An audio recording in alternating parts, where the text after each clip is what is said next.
more than 3% of school staff members screened in 2023 had criminal convictions. The offences included murder, rape, theft, fraud, abduction and assault. Now, according to the TPN Credit Bureau, half of those failed to declare these criminal records. Let's unpack this incredibly worrying story. Ashleigh Laurent is with TPN Credit Bureau.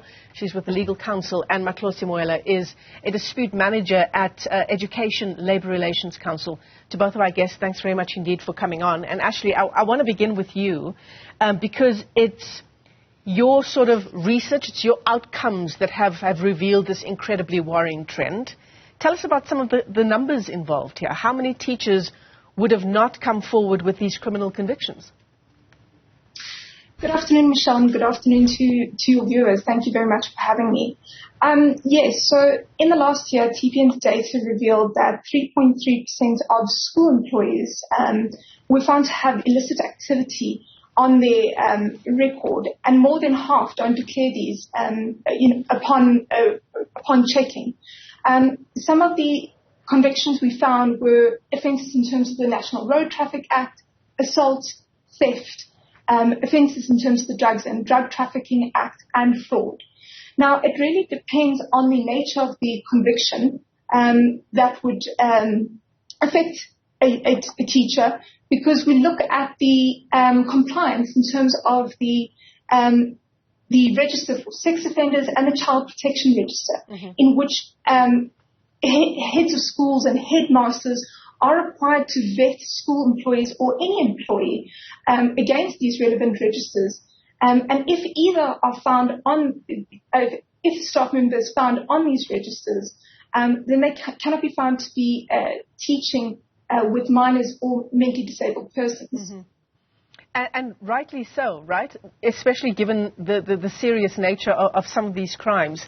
So I want to bring you in, Matlose, because this has been compulsory since 2019, right?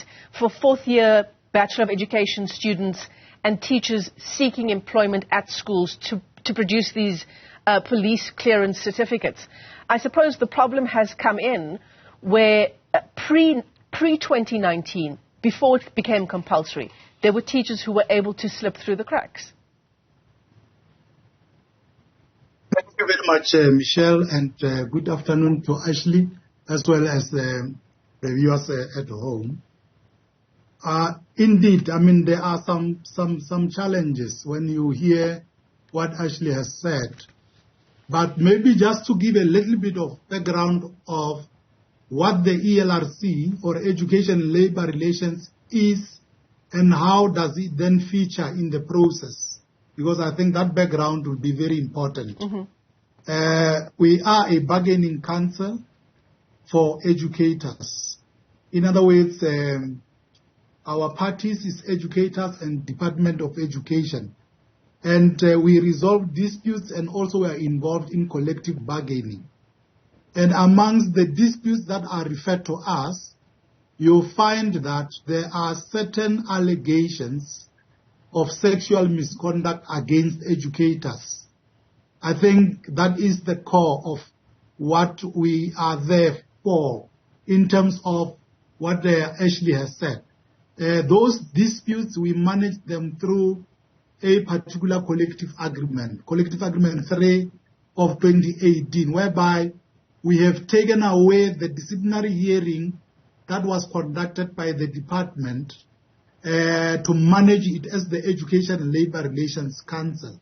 In other words, the parties have agreed that where there are allegations of sexual misconduct against an educator, the department will do the investigation, and once there is that prima facie evidence that indeed the educator, there seems to be something that had happened between him and the children or the learners, then they send that dispute to the ELRC.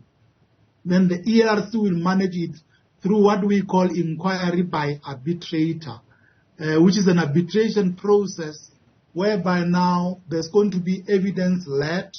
These children come and testify, and once the educator is found guilty in that regard, that he had sexual relationship with the learners, then the name of that educator is submitted to the Department of Social Development so that they can put their names in the Child Protection Register, the Part B of that particular register.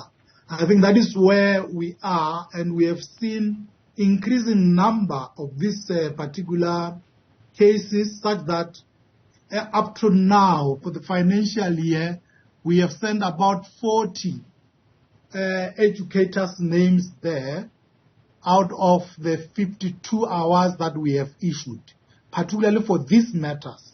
So, as you say, the nature of the misconduct that Ashleigh has referred to vary, but I'm trying to pin it down to the sexual misconduct because that is where we feature in. The other issues of if the person has got a drug-related matter or a criminal matter or so, that is dealt with. The obligation there is for the Department of Education as they employ the educators to do the vetting, and also for to do the vetting, and also for the employee, because there's also an obligation on the employee or prospective employee, the applicant, bears of such information when he is applying for employment. Yeah, absolutely. I'll pause there just for a moment. Yeah, Yes. I mean, it's fair to say that anyone with... Ashleigh, maybe you should answer this question. Is it fair to say that anyone with a criminal history, and it goes without saying that this includes convictions including gender-based violence, sexual violence, or any kind of conviction for assault, for example, drug trafficking, human trafficking. I mean, those are the obvious ones, right?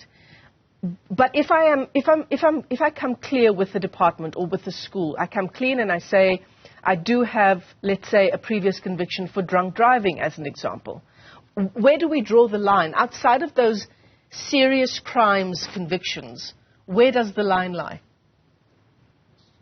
Michelle, it's a fantastic question, and I think as Mr. Matlose said, there's an obligation on the employee or prospective employee to be absolutely honest to their employer and disclose this up front. If we are talking another type of conviction, like drunk driving, it really depends on the nature, the gravity of the crime or the offence, how long ago the offence took place, because a lot of these offences could, after 10 years, be expunged in terms of the Criminal Procedure Act. But it also depends on the position one is applying for. For example, you wouldn't want a bursar who has a fraud charge. Right, right. So I think these are the certain factors one would have to consider, but it's also dependent on the South African Council of Educators' position upon registration. If that disclosure is made to SACE, SACE will then determine also on a case-by-case basis through their Fit to Teach committee whether in the instance of an educator, they are fit to teach. We often find through SACE that dependent on the conviction, dismissal is not really an option, but rather moving an employee to another position where they might not necessarily be in contact with minors or mentally disabled persons, but it is very much dependent on a case-by-case basis. So I think the line is drawn on the type of conviction and how long ago the offence took place and the position one is applying for. Yeah, and you know, as I say again, there are obvious convictions. Absolutely. Yeah, where the line would be very clearly drawn in red. But what is concerning, yes, Matlose, is that this number, 3.3% of staff members screened at schools in 2023, these included teachers, sports coaches, administrative and ground staff that had either criminal convictions or they were awaiting trial for serious offences, including murder, rape, abduction and assault. So as much as Ashleigh says it's down to the employee, it's down to the teacher, for example, to come clean when they're applying for the position, it's also down to the institution to do its background checks and its due diligence, given that these people are in contact with our children? Correct. Like I said, our inquiry, for example, we go to an extent of looking as to whether the person is fit to work with children. So the judgment that we issue will be reflecting, particularly when a person is found guilty, although our inquiry is limited to sexual misconduct and sexual related offences.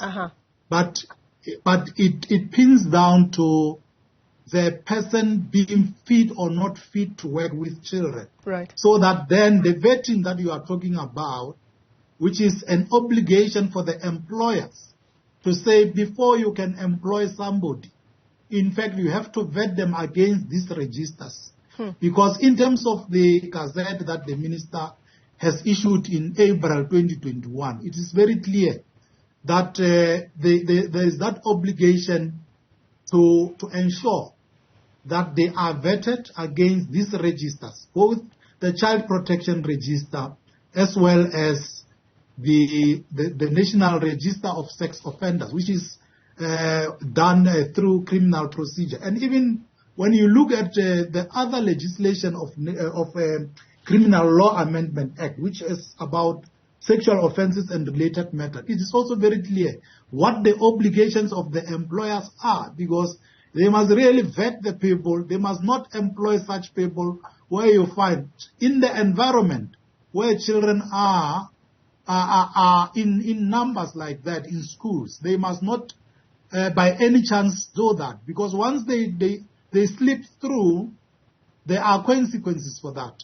which consequences include that there can be fines and jail terms for these employers who are not doing their due diligence in respect of the issues. So it's a big issue and it's coming very strongly. The application thereof, or maybe the implementation thereof, is something that we need to look into and see how far it is being done. Because if they slip through, it's really a serious concern, because now we have seen that once they do these things and then they go back into the system, they tend to do it again and again and again. Yeah, and therefore it's a huge risk. Yeah, and obviously, sorry to come in there, Matlose, obviously there's also a huge risk insofar as, you know, these people actually coming into contact with children, and if in some instances there's an issue of repeat offenders, there's a real risk to the child, right?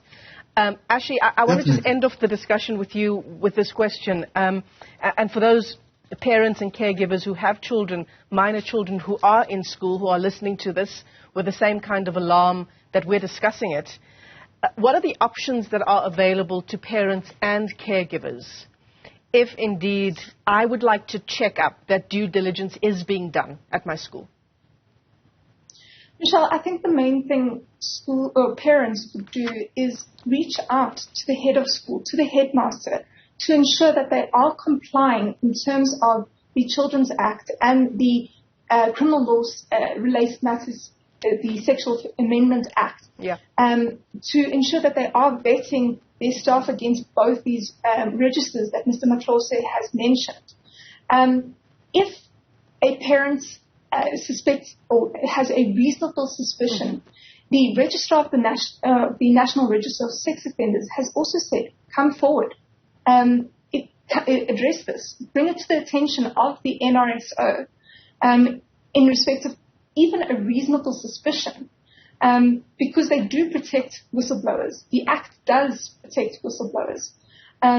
So I think it's important to note that, you know, there are options available to parents. You can ensure that your SGB also addresses this and timeously checks up that the head of school is meeting these compliance requirements, and that it's not just a once-off.